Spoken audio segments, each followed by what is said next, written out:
কলাগুৰু পুত্ৰ হেমৰাজ ৰাভাৰ এটা ছ'চিয়েল মিডিয়া পোষ্টক লৈ এতিয়া তীব্ৰ চৰ্চা হৈছে, কিয়নো সেই সেই পোষ্টত উল্লেখ কৰিছিল যে কলাগুৰুক যিহেতু অপমানিত কৰা হৈছে, কলাগুৰু সন্দৰ্ভত ভুল ব্যাখ্যা আগবঢ়োৱা হৈছে, ভুল তথ্য দিয়া হৈছে, তাকো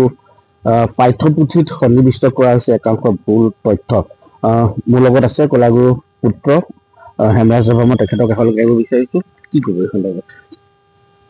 এই হেৰিটো পাই পেলাই মানে খবৰটো পাই বা মই নিজে আচৰিত মানে কি আমাৰ হাততো তথ্য নাই, আৰু আমি কিমান বছৰ হ'ল বিষ্ণু ৰাভা জীয়াই থকাই হওক বা মৃত্যুৰ পিছতে কিমান বছৰ আমি বিষ্ণু ৰাভাই পদ্মশ্ৰী পোৱা, সাহিত্য একাডেমী পোৱা বা তেনেকুৱা ৰাষ্ট্ৰীয় বঁটা, ৰাষ্ট্ৰপতিৰ বঁটা পোৱা বা ব্ৰহ্মপুত্ৰ উপত্যকা বঁটা পোৱা তেনেকুৱা তথ্য আমাৰ হাতত নাই। আৰু ব্ৰহ্মপুত্ৰ উপত্যকা বঁটাটো এতিয়াও চলি আছে, তেওঁলোকে ক'ব পাৰিব যে আমি দিছিলো নে নাই। গতিকে এইটো এটা ভুল তথ্যৰে নতুন প্ৰজন্মক বিপথে পৰিচালিত কৰাটো মই ভাল পোৱা নাই। মই খুব দুখিত এই কাৰণত। আৰু মোৰ বোধেৰে আটাইতকৈ আশ্চৰ্যজনক কথাটো হৈছে গুৱাহাটী ইউনিভাৰ্চিটিৰ নিচিনা এখন অনুষ্ঠানৰ অধীনত তেনেকুৱা পাঠ্যক্ৰমত সন্নিৱিষ্ট হোৱাটো মই খুব দুখ প্ৰকাশ কৰিছোঁ। তেওঁলোকে এইটো এবাৰ চোৱাটো উচিত আছিলে যে বিষ্ণু ৰাভাৰ ওপৰত কিবা এটা লিখা, অকল বিষ্ণু ৰাভা বুলিয়েই কথা নহয়, যিকোনো ব্যক্তিৰ পুৰুষা ব্যক্তিৰ ওপৰত কিবা এটা পাঠ্যক্ৰমত সন্নিৱিষ্ট কৰোঁতে বা এনেই লিখোঁতেও শুদ্ধ তথ্যৰে নতুন প্ৰজন্মক জ্ঞান দিয়াটো বা বাৰ্তা দিয়াটো মই বিচাৰোঁ। মানে প্ৰচাৰ বা প্ৰসাৰ বা জনপ্ৰিয়তাৰ আৱেগত ভুল তথ্য দিয়াটো মই পচন্দ নকৰোঁ, মই খুব বেয়া পাইছোঁ। আৰু এইটো শুধৰাই লওক। মই গুৱাহাটী ইউনিভাৰ্চিটিকো মই অনুৰোধ কৰিছোঁ, মোৰ এইটো ব্যক্তিগত এটা অনুৰোধ, যদি অকল বিষ্ণু ৰাভাৰ ক্ষেত্ৰতে নহয় আৰু অন্য যি ব্যক্তিৰ ক্ষেত্ৰতো যদি এইবিলাক হেৰি কৰিছে তেনেহ'লে এইটো শুধৰাই লওক। আৰু এইখিনিতে মই এটা আপোনালোকৰ জৰিয়তে কওঁ যে প্ৰথম অৱস্থাত মই এটা ভুল বেটুপাত দিছিলোঁ, তেওঁলোকৰ ওচৰত মই ক্ষমা বিচাৰিছোঁ। মই দুখিত, সেইটো মোক এজনে দিছিলে, সেইটো মই ঘপককৈ দি দিলোঁ, কিন্তু সেইটো মই লগে লগে ডিলিট কৰি মই বেলেগ এটা দিলোঁ, যাতে সংবাদ মাধ্যমে হওক, যিকোনো প্ৰিণ্টেডেই হওক বা ইলেক্ট্ৰনিক্সেই হওক, তেওঁলোকক সেই প্ৰথমতে দিয়া যিটো বেটুপাত সেইটো যাতে প্ৰচাৰ নকৰে, মই এইটো মোৰ অনুৰোধ। চৰকাৰ বা শিক্ষা বিভাগক কিবা আহ্বান জনাম? শিক্ষা বিভাগতে মই কি আহ্বান জনাম বা চৰকাৰক কি আহ্বান জনাম, তেওঁলোকে নিজেই জানে চৰকাৰী বঁটা বিষ্ণু ৰাভাই কিমান পাইছে। আৰু তেওঁলোকে যদি সেইটোৱে হেৰি কৰে তেনেহ'লে চৰকাৰে নিজে একচুৱেলি আপোনালোকে মোৰ ওচৰত আহিবই নালাগে, চৰকাৰে নিজে স্পষ্টীকৰণটো দিব লাগিছিল যে আমিতো এই বিষ্ণু ৰাভাক তেনেকুৱা বঁটা দিয়েই পোৱা নাই। বিষ্ণু ৰাভাৰ নামত বঁটা দিছে, চৰকাৰে বিষ্ণু ৰাভাৰ নামত বঁটা দিছে, কিন্তু বিষ্ণু ৰাভাক তেনেকুৱা ধৰণৰ বঁটা ক'তো দিয়া নাই। এতিয়া চৰকাৰৰ হাতত এইবিলাক তথ্য থাকে, চৰকাৰে লগে লগে এইটো স্পষ্টীকৰণ দিব লাগে চৰকাৰৰ ফালৰ পৰা, যি চৰকাৰে নাথাকক। আৰু দ্বিতীয়তে এই পাঠ্যপুথিখন বা মেইন কৈছে সহায়িকাই হওক বা মূল পাঠ্যপুথিয়ে হওক, সেইটো বেন কৰিব লাগে, এইটো ইমিডিয়েটলি, নহ'লে এইটো হেৰি লৈ নতুন প্ৰজন্মৰ লৈ এটা ভুল বাৰ্তা গৈ আছে, এইটো মই নিবিচাৰোঁ। নিশ্চয়কৈ এই মুহূৰ্তত কলাগুৰু পুত্ৰ বিধায়ক তীৰ্থৰাজ ৰাভা আছে, মই তেখেতৰ প্ৰতিক্ৰিয়া ল'বলৈ বিচাৰিম। কি ক'ব? যোৱাকালি কোনো মানুহে মোক কৈছিলে যে এনেকৈ পাঠ্যক্ৰমত কলাগুৰু বিষ্ণুপ্ৰসাদ ৰাভাৰ বিষয়ে কিবা কিবা ঘটনাৰ বিষয়ে লিখিছে। আজি মই বাতৰি কাকতত ৰাতিপুৱা পঢ়িলোঁ, বাতৰি কাকত পঢ়াইছে, মই কনফাৰ্ম হ'লোঁ যে হয় লিখিছে। তাত কৈছে যে কলাগুৰু বিষ্ণুপ্ৰসাদ ৰাভাই পদ্মশ্ৰী পাইছিলে, কলাগুৰু বিষ্ণুপ্ৰসাদ ৰাভাই ব্ৰহ্মপুত্ৰ উপত্যকা বঁটা পাইছিলে, আৰু গোটেই কিবি এইবিলাক লিখাবলৈ কৈছে।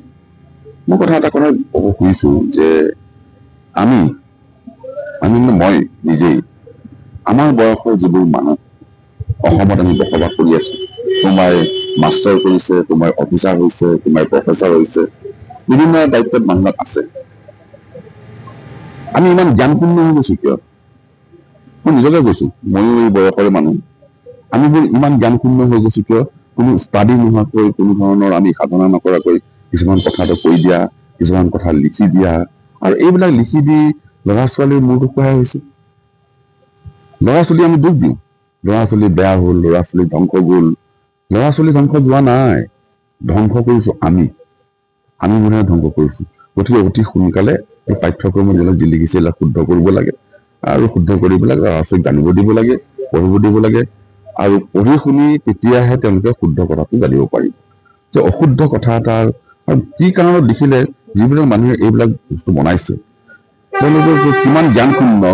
আপোনালোকে নিজে গম পাইছে ৰাইজে গম পাইছে যে কথা নাই বতৰা নাই আজি যি মহাপুৰুষ শ্ৰীমন্ত শংকৰদেৱৰ কথা কওঁ মহাপুৰুষ শ্ৰীমন্ত শংকৰদেৱে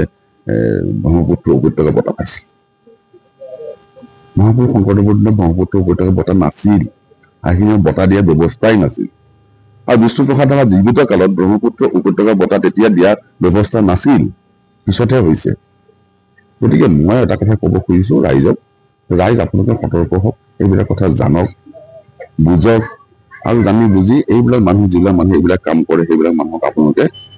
চিনি লওক আৰু সমাজখন শুদ্ধ কৰিব হ'লে এইবিলাক মানুহৰ দ্বাৰা সমাজ শুদ্ধ নহয় গতিকে ভাল মানুহৰ হাতত চৰকাৰে কাম দিয়ক চৰকাৰে বিশ্বাস আছে চৰকাৰৰ ওপৰত আৰু চৰকাৰে কাম দিয়ক কাম দি শুদ্ধ কথাৰে এইবিলাক পাঠ্যক্ৰমত যিবিলাক বাণী আচলতে এইবিলাক সাধাৰণ লিখনি নহয় এইবিলাক বাণী এই বাণীবিলাক কোনে পঢ়ে এই যে কমান খমান প্ৰথম মান ফ'ৰ হায়াৰ ছেকেণ্ডেৰী ডিগ্ৰী লেভেলত বিশ্ববিদ্যালয়ত পঢ়ি থকা MA MSc MCom পঢ়ি থকা ল'ৰা ছোৱালীবিলাকে পঢ়ে আৰু ল'ৰা ছোৱালীবিলাকক যদি আমি অশুদ্ধ কথা ভুল তথ্য দি পেলাই আমি যদি পাঠ্যক্ৰমত এইবিলাক ভৰাই দিওঁ তেনেহ'লে ল'ৰা ছোৱালীৰ মূল খোৱা হ'ব ল'ৰা ছোৱালী কেতিয়াও মানুহ হ'ব নোৱাৰে এই ক্ষেত্ৰত শিক্ষা বিভাগ বা গুৱাহাটী বিশ্ববিদ্যালয় কিবা আহ্বান জনাব মই ক'লোৱেই চৰকাৰ মানে যে গুৱাহাটী বিশ্ববিদ্যালয় এটা চৰকাৰৰ অধীনৰ এটা অনুষ্ঠান আৰু গুৱাহাটী বিশ্ববিদ্যালয়ৰ নিচিনা অনুষ্ঠান যদি এইবিলাক নোচোৱা মেলাকৈ পাঠ্যক্ৰমত অন্তৰ্ভুক্ত কৰিছে আৰু ক'ত কিমান ভুল হৈছে নাজানো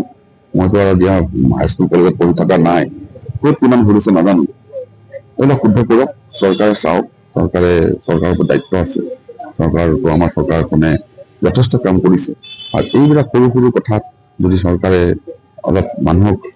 ভাল জনা মানুহক যদি লগাই দিয়ে ক'ত কি ভুল হৈ আছে শুদ্ধ কৰিব লাগে সেইবিলাক শুদ্ধ কৰিবৰ কাৰণে ব্যৱস্থা গ্ৰহণ কৰক আৰু ল'ৰা ছোৱালীক মানুহ গঢ়িবৰ কাৰণে